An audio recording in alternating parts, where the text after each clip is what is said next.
him a lot, 'cause we got him on the spot. Welcome back. Welcome back. Welcome back. Welcome back. Welcome back. Welcome back.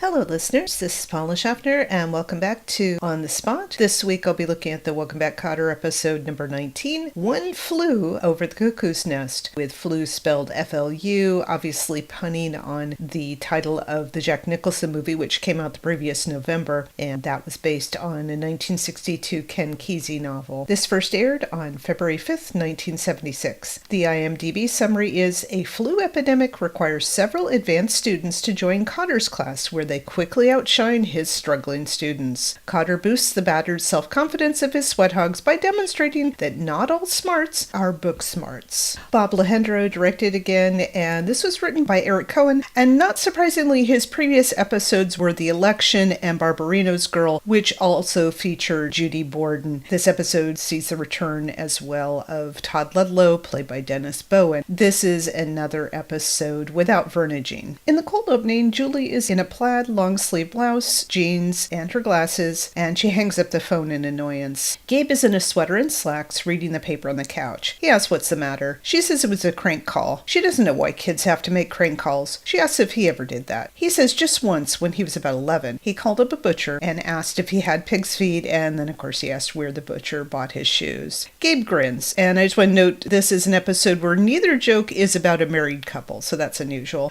There's a freeze frame of the school hallway. Juan is huddled on the bench next to the classroom. The fluffy-haired boy has his back to us, while Ricky, the boy who sometimes wears a cap, is heading towards the door. The red-headed boy and one of the brunette white girls are on the bench furthest back. This is an episode that understandably does not use all of the extras. Kotter and Woodman are coming around the corner. The screen unfreezes and Ricky goes into the classroom. Vinny comes in from stage left and talks mostly inaudibly to Epstein under the applause. Then they go into the classroom. We can see three students following behind Kotter Woodman, and this is Todd, Judy, and a tall Asian American girl who doesn't have any lines, and she's uncredited. Kotter doesn't think mixing the two classes is the right thing to do. Woodman says this flu epidemic has hit them hard. Miss Fishbeck and half the other teachers are out sick. And this is our first Miss Fishbeck reference in a while, though understandably will be quite a few in this episode. Back on the basket case episode, she was the art teacher, but now apparently she does social studies. Woodman has to combine what's left of her academically enriched class, and he turns and smiles at those three students, with Kotter's sweat hogs. If you figure there's 20 to 30 students and there's only 3 left, the flu epidemic really has wiped out this school. Kotter is still dubious. He says it's like mixing strawberries and mustard, but Woodman eats that every day. Freddie crosses in front, doing his boom-boom air bass. There's brief applause. Judy irritably asks what Freddie was doing. Kotter says Freddie was just pretending to play the bass. And we haven't had that in a while, but that is, of course, where his boom-boom nickname comes from. Judy asks Mr. Woodman if there's some other way. Woodman says they do a lot of pretending in that class. They pretend to be students, and Kotter pretends to be a teacher. Mrs. Fishbeck's students go in, but Epstein exits, so Kotter calls to him. Juan does charades, and Kotter eventually figures out that Juan has the flu. Juan stumbles out, saying he's going to die. Then he collapses upstage and crawls or is pulled off. Woodman again refers to this flu epidemic and asks if Kotter remembers what General Patton used to say. Kotter answers, school is hell, although it was actually General Sherman who said war is hell. Woodman says Patton said when the going gets tough, the tough get going. But then he mimes that the flu just hit him, so he mimes flying out. Kotter goes into the classroom. Everyone exchanges good mornings, and Judy's is very chipper. Kotter explains about Miss Fishbeck's students joining them, but the remaining students do not, as Kotter asks, give them a warm sweat hog welcome. In fact, they do raspberries.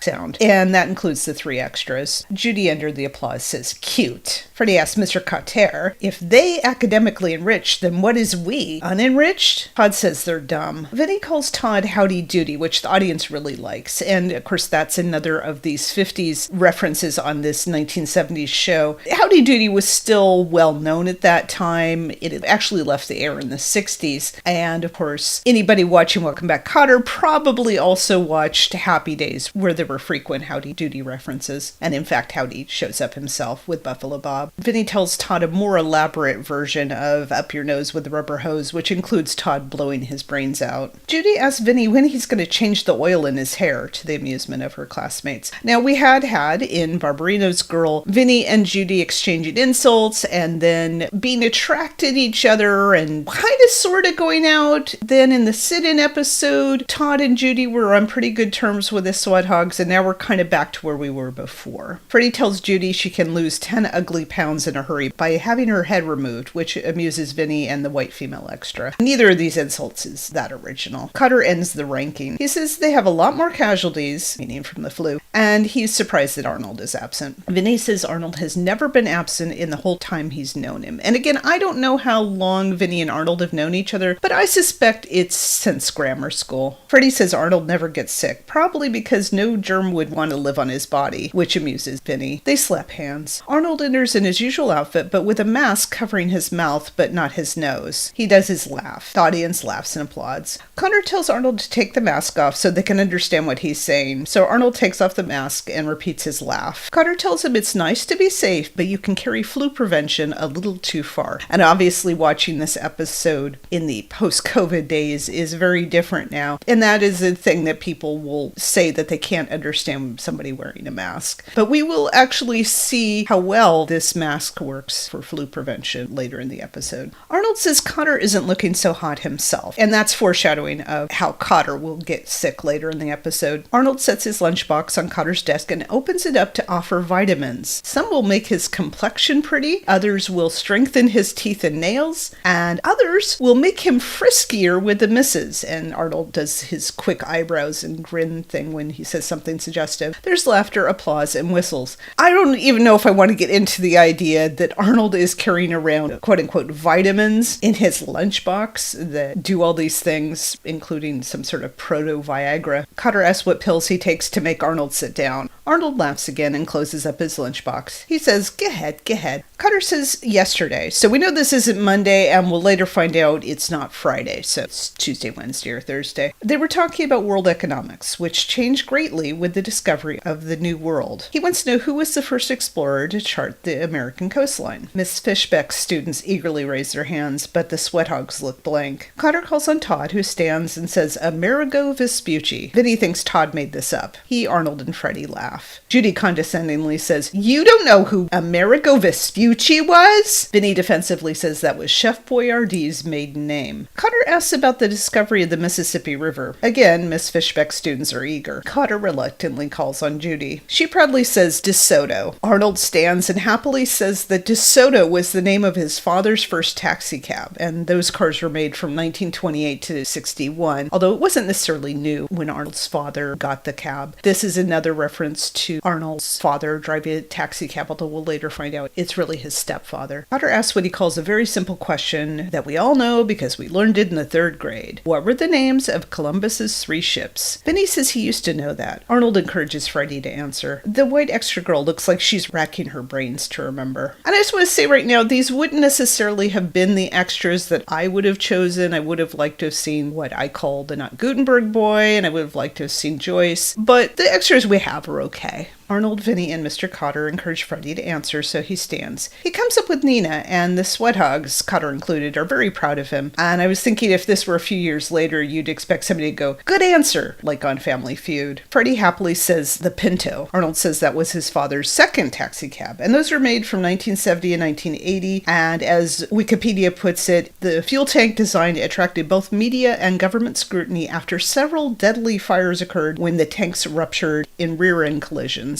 Hopefully, Arnold's father did not drive that taxi cab too long. Kotter corrects it to Pinta. Vinny and Arnold keep chanting, "Go, Freddie," as he tries to come up with the 3rd ship. Kotter hints Santa, so Freddie exclaims, "The Santa Anita!" All the sweat hogs are happy except Kotter. Freddie says that was the boat all the horses sailed in. He laughs and sits, and of course that's a reference to the racetrack that's in Arcadia, California. So usually we get more of the Brooklyn and New York kind of jokes, but obviously this is a racetrack that everybody would have known, even on the East Coast. Judy raises her hand and says, since they're on the subject of great explorers, she has some very interesting information that she would like to share with the class about Lewis and Clark. Arnold eagerly says, Al Lewis and Willie Clark, the Sunshine Boys. He's seen that movie many times. Those are the character names. And as I'd mentioned earlier, the movie came out on November 6, 1975, so not too long before this was shot. And apparently Arnold has gone repeatedly. Ironically, Kaplan would star in a 1981-82 sitcom called Lewis and Clark as a character named Stuart Lewis. Arnold begs Kotter to do his George Burns, and of course he doesn't have to twist Cotter's arm. So he does George Burns like he did in Follow the Leader Part 2, where Julie was starting to tell a joke. Kotter smiles and takes out a pencil for a cigar. He tells a story about working at the Temple Theater in Poughkeepsie, New York. I couldn't quite catch the name, and I don't have subtitles on the DVD, unfortunately. He was on a split bill, and the other act was a young lady named Trixie Ames. Trixie kind of sounds like a stripper's name. She had a map of England tattooed on her body. The big finish was when she would show the audience the white cliffs of Dover, suggesting probably her bosom, but not necessarily. Judy cheerfully scolds that they're here to learn, and Miss Fishbeck doesn't do impressions. Arnold says all Miss Fishbeck does is tug at her girdle, which cracks Freddie up. And we already know from a different episode that Miss Fishbeck wears a wig, so I picture she's probably in her 50s or 60s. When Arnold tries to slap hands, Freddie pulls away too quickly, and Arnold hurts his hand on Freddie's desk, and this is a recurring thing that Arnold hurts himself when he tries to slap hands. One way that Arnold is ill-equipped for the 1970s. Judy proclaims that in 1804, Lewis and Clark were the first to explore the newly acquired territory known as the Louisiana Purchase. Actually, it was 1803. The way she talks about this, she acts like this is some obscure information. I was only 7, but I think a few years later I would have known all this. It wasn't exactly cutting-edge research. She said that Lewis and Clark had an Indian woman as a guide, Sacagawea, who was fascinating. Judy could talk about her for hours, but Kotter, who's just pulled out a thermometer, tells her to give it to him later, which is a callback to what he said to her and Rosalie in the Great Debate episode. Although Judy is a bit overbearing, I actually was sort of wondering if she was approaching this from a feminist perspective. Like, here is a woman in history that we don't hear enough about. Maybe back in the 70s you didn't hear about Sacagawea as much. The bell rings. Todd runs over to Cotter's desk and demands homework. Kotter says for tomorrow, mañana, he wants them to answer the questions at the back of chapter 6. And I wondered what order they're going through the textbook, because we just had a reference to chapter 47 recently. Freddie explains to Todd that when Kotter forgets to give them homework, you're not supposed to remind him. And he says, comprendo, damo, like pseudo-Spanish. Arnold says on behalf of all the sweat hogs present, he would like to welcome Todd to their class. Todd smiles and shakes Arnold's hand. Freddie and Vinny look betrayed. But Arnold continues that Todd is that gook that they scrape from the bottom of the barrel. The sweat hogs are delighted by this. In the noisy chaos, Judy and Arnold yell at each other face to face. And I've noted in other episodes that Judy seems to be the one girl that Arnold is not friendly or chivalrous to. He just really dislikes her. Kotter rings for attention and tells them to cut it out. They'll be together for a few days and they're all here to learn. So obviously it's not the 24-hour flu. Vinny says he learned that he don't know nothing. And when Kotter corrects Vinny's grammar and says he doesn't know anything, Vinny thinks Kotter agrees. Kotter says learning is like anything else. People don't all do it at the same pace, which is a good point. And then he compares it to the stomach flu. Some people get it, some people don't. And then he realizes he got it. He exits quickly to applause and a snippet of the theme song, and the students follow him out.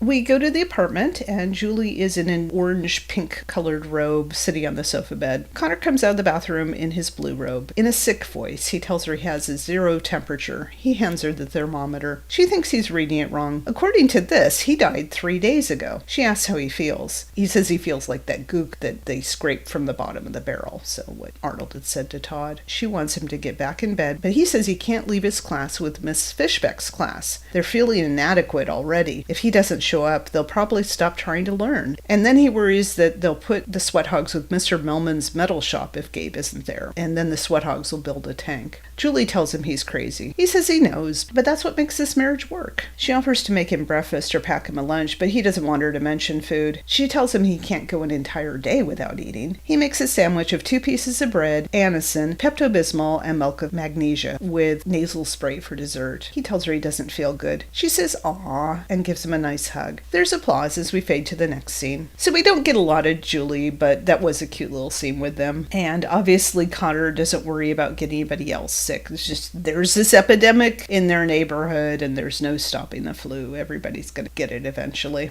Back in the classroom, Kotter enters with a briefcase, and he's wearing his favorite green jacket. Arnold, Vinny, and Freddie are sitting with their backs to the door, their arms crossed and frowning. Judy and Todd are in the seats from before. Kotter says it's nice to see the bright, smiling backs of their heads. Arnold says Kotter is looking very chipper himself, even though, of course, he can't see Mr. Kotter, but Arnold is just naturally nice. Freddie says hey and shoves him. Vinny says Kotter doesn't need them anymore because he finally has some smart kids he can teach, so he should pretend they ain't here. We're almost done with the first season. I'm still not clear what other classes Kotter teaches besides homeroom for the sweat hogs and then social studies for the sweat hogs at the end of the day. I always assumed he was teaching other kids, but who knows? Kotter condescendingly says the little babies got their feelings hurt. They're going to do the old, we're not going to face Mr. Kotter routine. He walks over in front of them, so they of course turn their desks 180 degrees. And he says they're doing the old, we're going to stick our heads in the sand and be sweat ostriches routine. He walks in front of them on this side, so they turn their desks away again. He starts to walk in front of them and says it's the old, but then he breaks off and says that's enough. He orders the three guys to turn their desks around. So of course they go 360 degrees. And it's predictable, but it works. There's laughter and applause. The only extra left is the white girl who's averting her eyes through all of this part. Kotter orders the three sweat hogs to face the front, and they reluctantly comply. Kotter says the way they're acting, it's like they're back to the first day of school and they haven't learned anything. Freddie says no, and he, Vinny, and Arnold shoot paper planes at Mr. Kotter, and I noticed it was in the same color sheets as their compositions in the previous episode. Freddie smiles and says, now we back to the first day of school. And this is calling back to the pilot, where after he says, my name is Mr. Kotter, Freddie shoots a paper airplane that lands in Mr. Kotter's hair. But this time, of course, he's got his friends to do that as well. Kotter says he can't believe high school students are throwing paper airplanes at their teacher, but he reaches into his desk drawer and takes out a huge orange paper plane. He throws it and misses, and tells them don't fool around with the next sweat hog. He couldn't have known that they would necessarily do this with the paper airplanes today, but he probably made this just in case someday he would need it again. One comes in with a note explaining his absenteeism instead of his absence.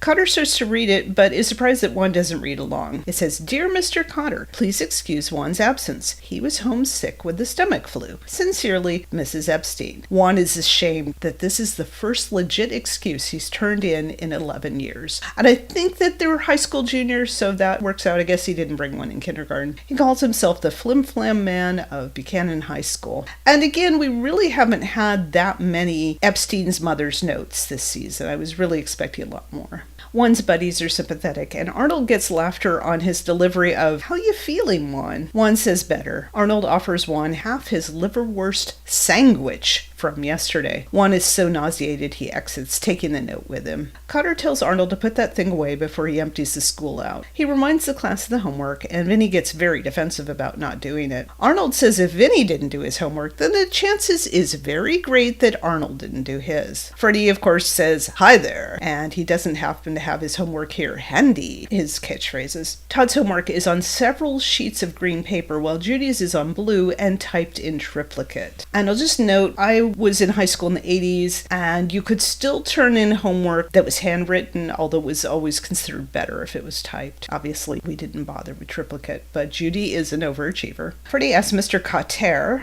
it's the second time in the episode where he uses that pronunciation, why he needs their homework when Todd and Judy got all the answers. Arnold says all they've got is a lot of questions. Kotter wants them to keep asking questions and not quit. What would have happened if George Washington quit? Or Abraham Lincoln? Or Murray Cornfell? Freddie has never heard of him, and Kotter says that's because he quit. And this is the same joke as on the Brady Bunch a couple years earlier, only with a different punchline, and the name of Murray Cornfell sounds a lot like Vito Kornfeld in Classroom Marriage. Kotter rhetorically asks if they want to know why Miss Fishbeck's class knows all the answers. Arnold says no, which makes Vinny laugh. Kotter tells them anyway. Those students know all the answers because they learn. They study. School is important to them. All the sweat hogs have to do is study. Vinny has has to disagree with that. Vinny once opened a book and studied for 15 solid minutes, but it didn't work. Kotter says the key is to want to learn something, and they know things that Todd and Judy don't. Kotter says he's going to have the Kotter Bowl, which is like the college bowl, and that was originally on radio and then on TV from 1959 to 70, and it was a quiz show for teams of college students. Kotter asks Judy who's the all-time leading rebounder in the NBA. He buzzes her when she doesn't even understand the question. Freddie happily answers Wilt the Stilt Chamberlain, and of course there was a reference to Wilt Chamberlain in the basket case episode. Judy says she hates baseball. Just have to say, I most identified with Judy when I watched this series. I wasn't that show-offy and smug, but I definitely was somebody who would raise my hand a lot and didn't like sports. Kotter asked Todd what he'd do if he had a date with one girl at 8:30 and another at 9, a blonde and a brunette. How could you keep both dates without the girls finding out about each other? Todd asked who'd want to go out with two girls in the same night. And instead of this being Todd is a nice guy who respects women, no, he's such a nerd, he doesn't know how to handle this, and it sounds like a situation that would come up on happy days. Kotter buzzes him. Vinny says it's simple. Tell the blonde to meet you on the Coney Island boardwalk, so another reference to Coney Island, and the brunette to meet you under the boardwalk. And no, they don't sing the song. Then you spend the whole night going up and down, up and down. And that is not delivered suggestively, but still. Arnold says, excuse me, Mr. Kotter, but don't I know nothing? Or am I the proverbial village schmendrick? And I told you the definition of schmendrick on the pod for episode 17, when he called Freddie a schmendrick. Kotter offers a 25-point toss-up question. Who are the stars of the musical movie Footlight Parade? Arnold, of course, oohs. He stands and breathlessly lists James Cagney, Dick Powell, Joan Blondell, and the ever-popular Ruby Keeler. He is correct on the cast. He dances as he sings the song from that movie, By a Waterfall, I'm Calling You, hoo hoo hoo. And Freddie and Vinny do ooh backup, and it's playing on Arnold's ooh. And I thought it was cute that they're supporting him in that way. Kind of playful and teasing, but also supportive. There's lengthy applause as Kotter looks proud and amused. Kotter goes into his James Cagney impression, singing the song about searching for his Shanghai Lil, so the three sweat hogs do back up on that. Judy gets up and enthusiastically does a song and dance about Shanghai Lil. And the sweat hogs turn their backs to her and she gets annoyed. And it's kind of cringy. I know it's meant to be cringy, but I feel bad for Judy. You know, she's loosening up and they just react really badly. I've never seen Footlight Parade, but apparently this number includes prostitution and an opium den. And the movie is 1933, so that makes it pre-code when you could still get away with that. There's laughter and applause as we fade to the next scene. Kotter and Woodman enter the empty hallway, and Kotter says at least the two of them are back on their feet. Woodman says he was pretty sick last week. We know at least a few more days have passed. As Woodman lay in his bed, he had a lot of time to think about his life and mistakes he made, and he has to tell Kotter something. He still doesn't like him. He exits. So not a lot of Mr. Woodman, but again, he's very Woodman in this episode. Kotter does a little of James Cagney saying, you dirty rat. I'm not going to try and do the imitation, but a very famous catchphrase of the 30s. And then Kotter goes into the classroom. Arnold is the only student left, so he wasn't overreacting. That mask helped him avoid the flu, apparently, although obviously he wasn't wearing it the whole time. Arnold waves enthusiastically. He's awfully glad that Kotter could make it. He thinks it's grand. Again, Arnold seeming to be of another era. Kotter says they shouldn't start anything new with everybody absent. Arnold tells him to go ahead. Again, that catchphrase. Kotter asks, on the Lewis and Clark expedition, who was the Indian guide? And Arnold oohs. Kotter has a look like it's going to be a long day. There's applause and a snippet of the theme song. In the tag, the Kotters are eating what looks like chocolate marble cake. They're both in semi-casual weekend clothes, sweater and slacks for him, turtleneck and jeans for her. Gabe tells Julie about his Uncle Morris, who was in this country for 5 years and wanted to be a citizen more than anything in the world. But he told the judge at this citizenship test that although he knew a lot about American history, he don't speak good English. The judge, of course, also had a very heavy European Jewish accent. Julie laughs a lot.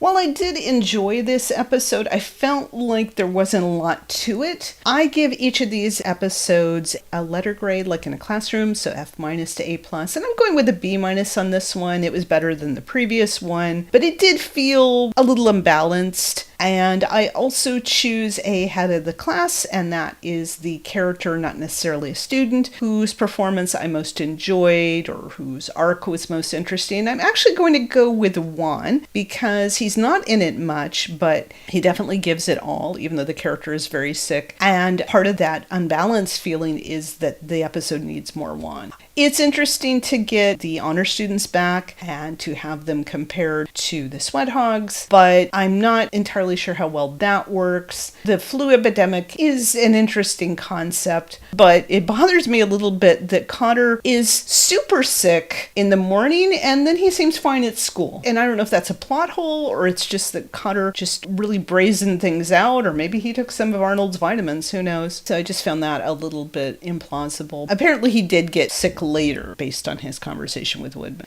So not exactly a filler episode. It's pretty good, but not a shining first season episode. Like I said, Judy is kind of annoying in this one. Todd is never meant to be sympathetic, but they do what they do. There's some cute little sweat hogs working together moments, so I like that. But yeah, I really do want to know more about Cotter's other classes because that would affect how I take this episode, and it's just a blank. Though we are learning a little bit more about Miss Fishbeck as we go along. Next time I'll be looking at episode 20, the telethon, which is an episode I definitely remember more, and it's one of those let's put on a show kind of episodes, and there are some fun numbers, so we'll see how that holds up. In the meantime, remember that everybody learns at their own pace.